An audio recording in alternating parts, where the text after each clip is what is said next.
There's something about New England colleges in the fall that makes you believe in ghosts. The way fog rolls between centuries-old buildings.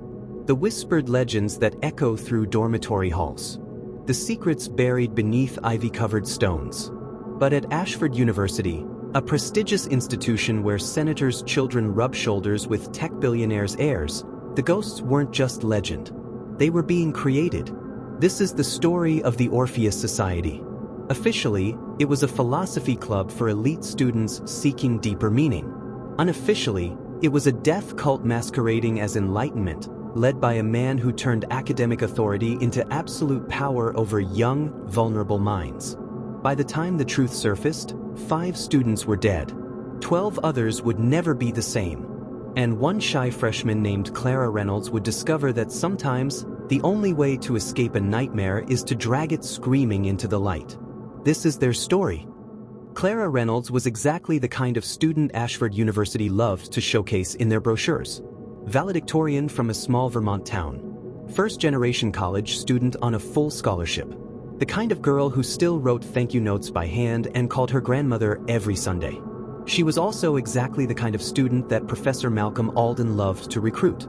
At 19, Clara had spent her entire life being the responsible one. While her classmates partied, she studied. While they dated, she volunteered at the campus library. She was brilliant, isolated, and desperate to belong somewhere, anywhere, that valued her mind over her designer clothes she couldn't afford. Which is why, when she found that black envelope slipped under her dorm room door on a Thursday evening in late September, her heart skipped not with fear, but with hope. The paper was thick, expensive, the kind of stationery that whispered of old money and older traditions. Inside, in elegant calligraphy, were just 4 words: truth through sacrifice. OS. Clara had heard whispers about the Orpheus Society. Every freshman had. It was supposed to be exclusive, a philosophy club for students who wanted to dig deeper than their required courses allowed. Students said members went on to become Rhodes Scholars, Supreme Court clerks, CEOs of Fortune 500 companies. What they didn't say, what Clara had no way of knowing, was that the last 5 invitations had been found in the possession of missing students. The meeting was held in the basement of Whitmore Hall, the oldest building on campus. Clara had walked past it hundreds of times but never noticed the narrow door hidden behind a tapestry depicting Orpheus descending into the underworld. The room she entered defied logic. It should have been a utility closet, but instead, it was a circular chamber with stone walls that seemed far older than the building above. Candles flickered in iron sconces. The air smelled of incense and something else, something organic and unsettling. 12 students sat in chairs arranged around an ornate antique mirror that stood nearly 7 feet tall. Its silver surface was tarnished and cracked, creating a web-like pattern that seemed to move in the candlelight. At the head of the circle sat Professor Malcolm Alden, 53 years old, tenured professor of comparative religion, published author on ancient mystery cults. To his students, he was brilliant, charismatic, and slightly dangerous in the way that only the most captivating teachers could be. To the FBI profilers who would later analyze his methods, he was a textbook narcissistic sociopath who had spent decades perfecting the art of psychological manipulation. "Welcome, seekers," Professor Alden said, his voice carrying easily through the stone chamber. "You've been chosen because you hunger for truth, because you understand that real knowledge requires sacrifice." Clara looked around the circle. She recognized some faces: Ethan Vasquez, a sophomore philosophy major with intense dark eyes and a reputation for brilliant papers on existentialism. Maya Lin, a junior art student whose sculptures graced the campus quad. James Morrison, a senior pre-med student who tutored struggling freshmen in organic chemistry. They were the best and brightest, the ones professors loved and classmates envied. So why did they all look so empty? The initiation began with philosophy. Alden spoke about ancient Greek mystery religions, about the difference between knowledge and gnosis, about the transformative power of crossing forbidden thresholds. His words were hypnotic, weaving together academic authority with promises of secret wisdom. Then came the ritual. Each new recruit was handed a small silver knife, its blade etched with symbols Clara didn't recognize. One by one, they were asked to make a shallow cut across their palm and press their bleeding hand against the mirror surface. "Blood is the currency of truth," Alden explained, his eyes reflecting the candlelight like a predator's. "Only through sacrifice can we pierce the veil between worlds." Clara's rational mind screamed warnings. This was cult behavior. This was dangerous. This was exactly the kind of thing her grandmother would have called the devil's work. But 19 years of being overlooked, underestimated, and intellectually starved had left Clara desperate for belonging. When her turn came, she pressed the knife to her palm and watched her blood mingle with the stains of those who had come before. The mirror seemed to shimmer. For just a moment, Clara could have sworn she saw something moving in its depths, shadows that weren't quite human, reaching toward the surface with desperate fingers. Then Professor Alden smiled, and Clara felt a chill that had nothing to do with the underground chamber. "Excellent," he whispered. "Now your real education begins." Over the next 6 weeks, the Orpheus Society consumed Clara's life. Meetings happened 3 times a week, always after midnight, always in that impossible circular room. Members were given special books, ancient texts on ritual magic, psychological manipulation techniques, studies on near-death experiences. But the real education was in submission. Professor Alden had a gift for making surrender feel like enlightenment. He assigned exercises that pushed boundaries. Fasting for days to achieve spiritual clarity. Staying awake for 72 hours to transcend normal consciousness. Cutting themselves deeper each time they approached the mirror, because pain is the price of wisdom. Clara told herself it was all metaphorical. Performance art. A radical pedagogical experiment that would look impressive on graduate school applications. She didn't notice that Maya Lin had stopped eating entirely, her clothes hanging loose on her shrinking frame. She didn't see the scars accumulating on Ethan's arms, hidden beneath his leather jacket. She didn't hear James Morrison mumbling to himself in Latin during organic chemistry lectures. Because the most insidious thing about Professor Alden's method was how gradually it escalated. Each new demand felt like a natural progression from the last. Each boundary crossed made the next violation easier to accept. By Halloween, Clara had been sleep-deprived, malnourished, and psychologically isolated for over a month. Her grades were slipping. Her few friendships had withered. Her entire world had contracted to that candlelit chamber and the man who promised to unlock her potential. She had no idea that 3 members from the previous year's recruitment cycle had already died. Detective Laura Bishop had been working missing persons cases for 15 years.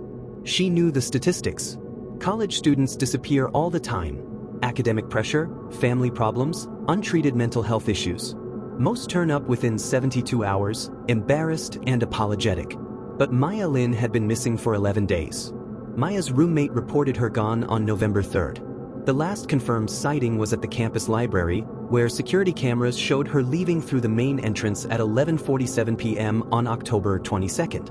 She was wearing a black hooded sweatshirt and carrying a leather-bound notebook. The notebook was found 3 days later, floating in Ashford Pond. Its pages were filled with increasingly erratic handwriting, philosophical musings that devolved into incomprehensible symbols and desperate pleas for the mirror to show me truth. Detective Bishop had worked enough cult cases to recognize the signs. Isolation from family and friends. Dramatic personality changes. Obsession with secret knowledge. Maya's parents painted a picture of a daughter who had been confident and artistic, slowly becoming withdrawn and paranoid. But when Bishop tried to investigate Maya's social connections, she hit walls everywhere. Professors claimed they barely knew her. Classmates insisted they hadn't seen her in weeks. Even her academic advisors seemed oddly evasive. It was Clara Reynolds who finally broke the silence. She appeared in Bishop's office on a gray November morning, thin as a ghost and shaking like a leaf. Her words came out in fragments, confused memories of underground meetings, blood rituals, a professor who promised transcendence but delivered something else entirely. "I think," Clara whispered, her voice barely audible, "I think my friends are in danger." The basement of Whitmore Hall was supposed to be empty storage. According to university records, it hadn't been accessed in years. But Clara led Detective Bishop through the hidden door behind the tapestry, down stone steps that shouldn't have existed, into a chamber that defied architectural logic. What they found there would haunt Bishop for the rest of her career. The circular room was exactly as Clara had described, stone walls carved with symbols, iron sconces, that massive antique mirror. But now, in the harsh beam of Bishop's flashlight, the space revealed its true nature. The mirror's surface was covered in handprints, dozens of them, layered over decades in dried blood. Some were small, delicate. Others belonged to larger hands, pressed against the glass with desperate force. At the mirror's base, Bishop found something that made her stomach turn, fingernail scratches in the stone floor, as if someone had been trying to claw their way out of the chamber. But it was the journal they discovered hidden behind a loose stone that told the real story. Professor Malcolm Alden had been documenting his experiments for over 20 years. Entry after entry detailed his methods for identifying vulnerable students, breaking down their psychological defenses, and pushing them toward increasingly dangerous acts of devotion. Subject 23 shows excellent progress. Read 1 entry from 2019. Total isolation achieved. Family contact severed. Ready for final initiation. Subject 31 required additional conditioning. Read another from 2021. Responded well to sleep deprivation and controlled malnutrition. Mirror test scheduled for winter solstice. The final entry was dated just 2 weeks earlier. New cohort shows promise. Reynolds, Lynn, and Vasquez demonstrate proper submission. Morrison may require termination, showing signs of independent thought. At the bottom of the journal's last page, in Alden's careful handwriting, were the names of 17 students. 5 had been crossed out in red ink. Beside each name was a date and a single word, transcended. Maya Lin's name was the most recent addition to that list. The raid on Professor Alden's office happened at dawn. Detective Bishop expected to find a panicked academic, caught off guard by the exposure of his crimes. Instead, she found a man calmly grading papers, as if he had been expecting them. "Ah, detective," he said without looking up from a student essay on Platonic philosophy. "I wondered when you would arrive." I trust Clara shared her concerns about our little study group. Malcolm Alden was the kind of predator who hid in plain sight for decades. Respected by colleagues. Beloved by students. Published in prestigious journals. He had mastered the art of appearing harmless, a slightly eccentric professor with a passion for ancient religions and a gift for inspiring intellectual curiosity. But behind his office's academic facade, investigators found the evidence of a methodical psychopath. Hidden compartments contained student identification cards, personal items, and photographs taken without consent. A locked filing cabinet held detailed psychological profiles of hundreds of students going back decades. Most disturbing were the videos. Hours of footage showing society meetings, where students were subjected to increasingly extreme psychological torture disguised as spiritual exercises. Sleep deprivation, social isolation, ritualized self-harm, public humiliation framed as ego death. The videos also showed what happened to students who tried to leave. Maya Lin's final recording was dated October 22nd, the night she disappeared. It showed her pleading with Alden to let her go, promising she wouldn't tell anyone about the society. His response was chilling. "My dear Maya, transcendence requires sacrifice. Tonight, you'll understand what that truly means." The video ended with Maya being led toward a door that Clara had never seen opened, a passage that connected to the abandoned tunnel system beneath the campus. The trial of Malcolm Alden became a national obsession. Media dubbed it the cult professor case. Court TV provided gavel-to-gavel coverage. True crime podcasts dissected every piece of evidence. But for the survivors, it was simply hell on earth. Clara Reynolds took the stand for 3 days. She described the gradual psychological manipulation, the way Alden had identified her insecurities and weaponized them against her. How he had promised intellectual fulfillment while systematically destroying her sense of self. "He made us feel chosen," she testified, her voice strong despite tears streaming down her face. "He convinced us that pain was enlightenment, that isolation was purity, that surrendering our will was the highest form of wisdom." Other survivors told similar stories. Ethan Vasquez described how Alden had exploited his family's financial struggles, promising academic connections in exchange for absolute obedience. James Morrison revealed the professor's threats against family members who asked too many questions about their children's changing behavior. Alden's defense team tried every strategy they could think of. They argued that the students were willing participants in an unconventional but legitimate academic exercise. They suggested that any harm was the result of pre-existing mental health issues, not their clients' actions. They even claimed that the missing students had simply chosen to disappear rather than face academic failure. But the evidence was overwhelming. The videos, the journal entries, the blood evidence, the testimony of 12 survivors who had found the courage to speak their truth. Most damning of all was the discovery of Maya Lin's body. The search teams found her in the abandoned steam tunnels beneath Whitmore Hall. She had been dead for 3 weeks, but the cold had preserved enough evidence to tell her story. Maya hadn't died quickly. The forensic evidence showed she had survived for days underground, injured but alive, trying desperately to find her way out. Her fingernails were broken from clawing at stone walls. Her clothes were shredded from crawling through narrow passages. She had died of exposure and dehydration just 50 feet from a tunnel entrance that led back to the surface. The medical examiner found something else, something that would haunt everyone who worked the case. In Maya's final hours, she had used her own blood to write a message on the tunnel wall: "Tell my parents I fought." The discovery of Maya's body broke the last of Alden's psychological hold over his surviving victims. In court, they described how he had convinced them that their missing friends had transcended to a higher plane of existence. How he had shown them fake letters and staged phone calls to prove that the disappeared students were happier than they had ever been. The truth was simpler and more horrible. When students tried to leave the society or showed signs of independent thinking, Alden arranged for them to disappear.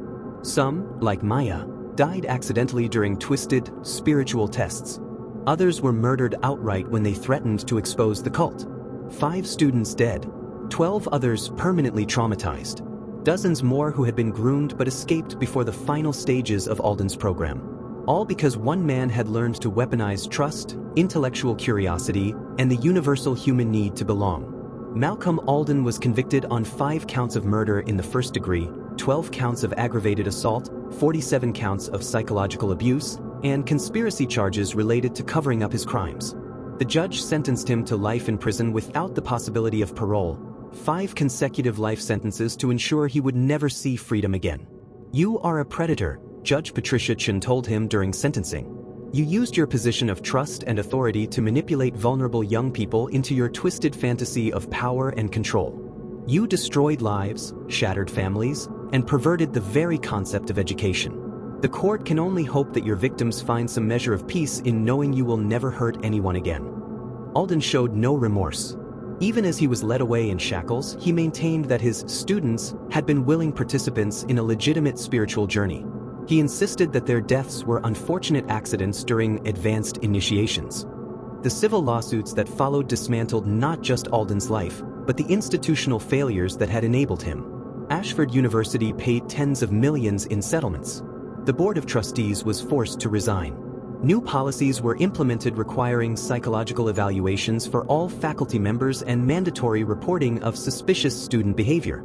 The Orpheus Society was officially banned, its meeting space sealed with concrete. The antique mirror, that symbol of false transcendence and real terror, was destroyed, its fragments scattered so they could never be reassembled. But the real justice came in smaller, quieter victories. Clara Reynolds didn't return to Ashford University. The campus held too many ghosts, too many memories of the girl she had been before Malcolm Alden nearly destroyed her soul. Instead, she transferred to a small state school in Oregon, where she could study psychology without the weight of Ivy League expectations. Today, she works as a cult recovery specialist, helping other survivors of psychological manipulation find their way back to themselves. She speaks at universities about the warning signs of academic predators. She's written a memoir about her experience, not for fame or money, but to ensure that Maya Lin's story is never forgotten. Maya died fighting for her freedom, Clara says in interviews. The best way I can honor her memory is to make sure no other student has to fight that same battle alone. Ethan Vasquez became a social worker, specializing in cases involving religious and academic abuse. James Morrison finished medical school and now works in trauma psychiatry.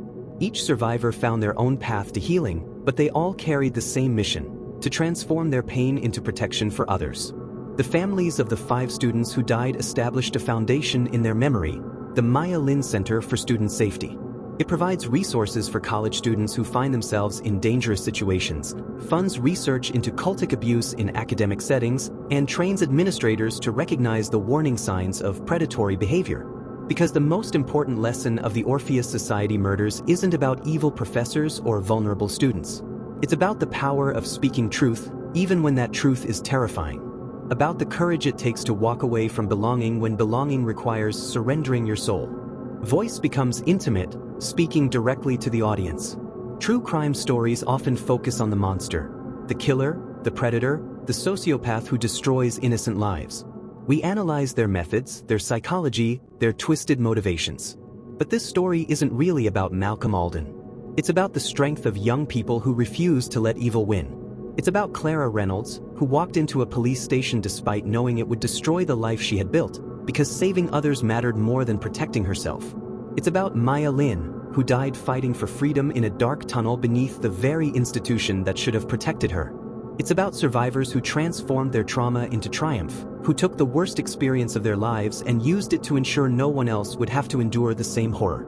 Malcolm Alden sits in a maximum security prison tonight, forgotten by the world he tried to manipulate. His philosophy of transcendence through sacrifice revealed for what it always was, the desperate fantasy of a weak man who could only feel powerful by destroying others. But Clara Reynolds sleeps peacefully, surrounded by friends who love her for who she is, not what she can sacrifice. Maya Lin's parents have found comfort in the foundation that bears their daughter's name. The surviving members of the Orpheus Society have built new lives based on genuine connection, not manufactured submission. And in lecture halls across the country, students learn to trust their instincts when something feels wrong. They learn that true education illuminates, it doesn't isolate. That real wisdom comes from questioning authority, not surrendering to it. That's the real transcendence, not through sacrifice, but through survival. Not through submission, but through strength. Not through silence, but through speaking the truth that sets everyone free.